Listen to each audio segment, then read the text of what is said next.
Welcome back to the Girly Girl Bookworm. So I'm sorry I've been missing.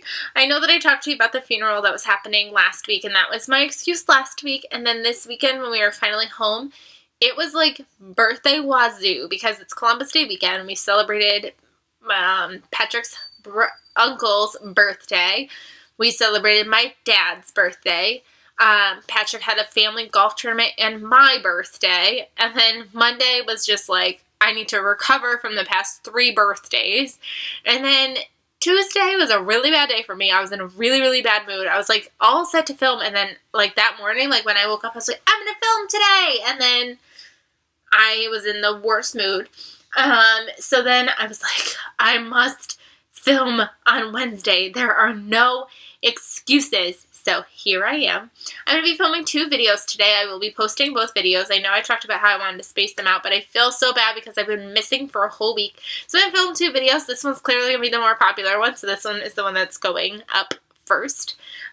This is my birthday book haul. So I turned 28 on Sunday. It doesn't sound like a big birthday, but I'm like, that's 2 more years closer to 30, and I'm not ready. I'm not ready for my 30s, so being 28 is scary. I know that sounds stupid, but it's just how it is. So yeah, I decided to treat myself to some birthday books. So nobody bought me books because nobody ever buys me books.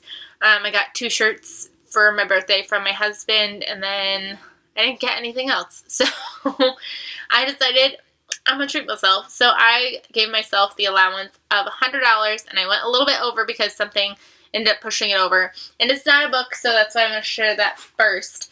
I let myself buy And Then There Were None by Agatha Christie, the DVD. This is that version that I watched on Acorn TV, like through Amazon Prime. I had like a 7-day free trial, and I learned that this is like my favorite rendition, adaptation of this book, and this book is one of my favorites, so I had to have it. And it's funny because I've been watching the price go down and up and down and up, and it ended up going back up, but Patrick was like, just do it. I know you're gonna go like $5 over, but just buy it. So I got it. So I cannot wait to watch this again.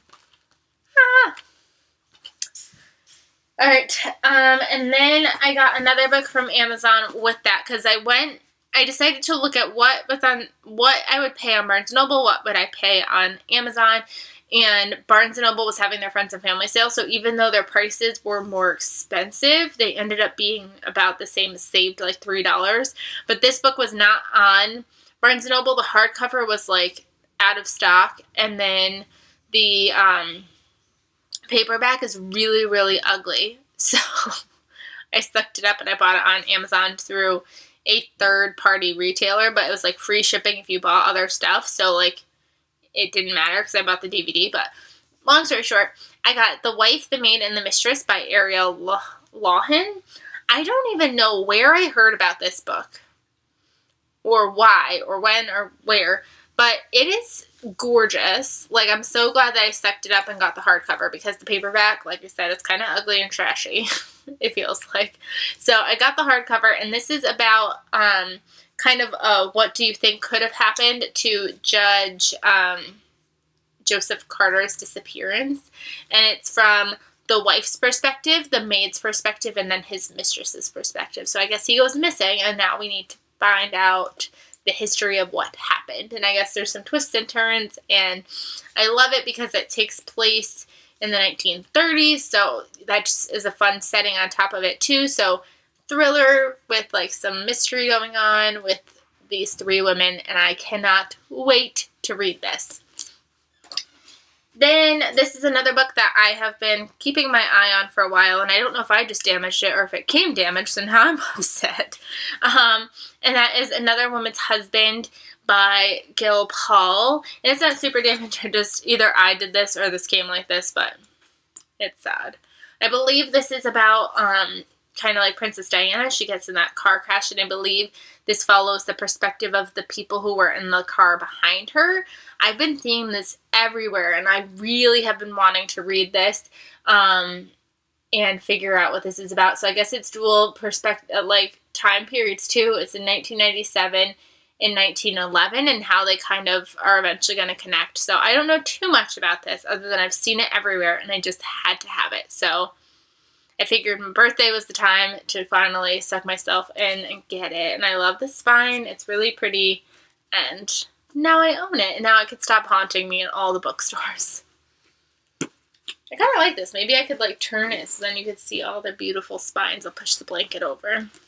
So as I haul them, I'll just like stick them here.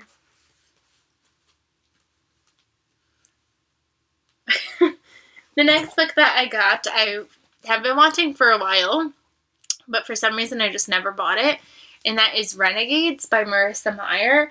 And I read the entire Lunar Chronicle, so I don't know why I've been putting off getting this, but I finally decided to grab it.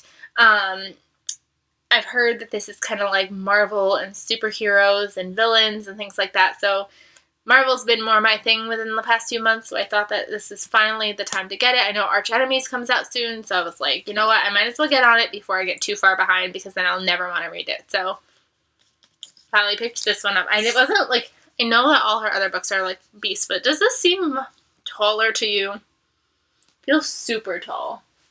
But I don't know if I'm making that up. And it's super fat, so it might take me a while, but it's here. Add you to the pile. This one I've been so excited for. I'm probably going to save it more for winter because the cover is very wintry, but I had to get it now. And that is An Unwanted Guest by Sherry LaPena. I loved The Couple Next Door, and then I heard her next book got really like garbage reviews or like reviews, so I avoided it.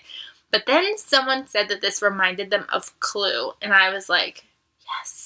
So if you watched my last haul when I talked about buying Guess Who and the 7.5 Deaths of Evelyn Hardcastle, like, love the idea of Clue in a book. So I had to get this, and I believe this follows like these people at this hotel, and I think like they lose power or something like that. Yeah, so it says a weekend retreat at a cozy mountain lodge is supposed to be the perfect getaway, but when the storm hits, no one is getting away. And I think people start turning up murdered and like, what? So Clue vibes, had to have it. I'll probably wait till winter to read it, but I needed to have it on my shelves now. And ever since I bought this, it's been showing up in all my ads. I'm like, I already know, I already bought you. But I'm so excited to have that one. 2 more to go. 1 more YA, and that is Sadie by Courtney Summers. This is a mystery that has to do with podcasts, and I love podcast stories. I read 6 stories which had a podcast and involved round 1, so I thought that this would be right up my alley. Thriller, I believe it's like a podcast that follows someone's sister's like murder or something like that. I don't know. Everyone's been raving about it, so I had to have this one. Another one that I feel like has been haunting me everywhere.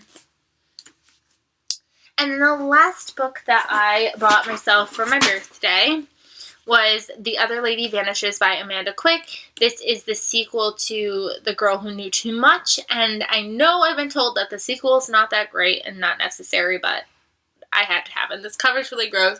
Not gross, I meant to say it's really gorgeous. It's a little dirty. I don't know what happened to it. I feel like just like heavy books like laid on it probably isn't showing up, but it's gonna be okay. I've got it. I'm excited. The spine still looks gorgeous, so that is all that matters. This takes place, again, another like 1920s-ish, 1930s-ish book. The last one followed a girl who like kind of fled a crime scene, and people were out to find her because she knew too much, and she went out to Hollywood to kind of reinvent herself, and obviously trouble followed her. And this is the sequel. I believe it's kind of a companion-ish novel, but I'm still really excited for it, so love it. So basically, if you couldn't tell, I really love mysteries and thrillers and all that stuff, and some 1930s love, so I'm excited for all of those books. Cannot wait to read them, even though I have so many other books to read. But again, let me know if you've read any of these books down below, your thoughts, your feelings, and I will see you guys really soon. I'm going to film another video right now. Bye, everybody.